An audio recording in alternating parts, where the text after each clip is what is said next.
Hello and welcome to this channel. In this video, I'm going to show you how you can convert a Google document into a Word document.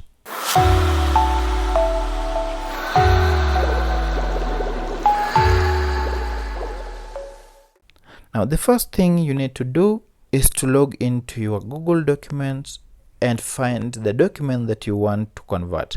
As you can see, I have here file written text doc, and this is the text document in Google that you want to convert into a Word document. Tap on the three dots on the file of the document.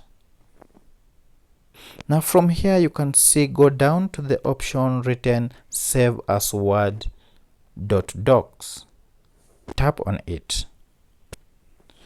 Give it time for it to save and create a Word document. And as you can see, there is another file that has been created. If you go back, you can now see that we have two different documents, one in Word format and the other one the Google Docs format. Now you can use the Word document as you wish. You can send it to a friend or you can email it to wherever you want. If you found this video helpful, kindly hit the like button and subscribe to this channel. Thank you for watching, and until next time, bye bye.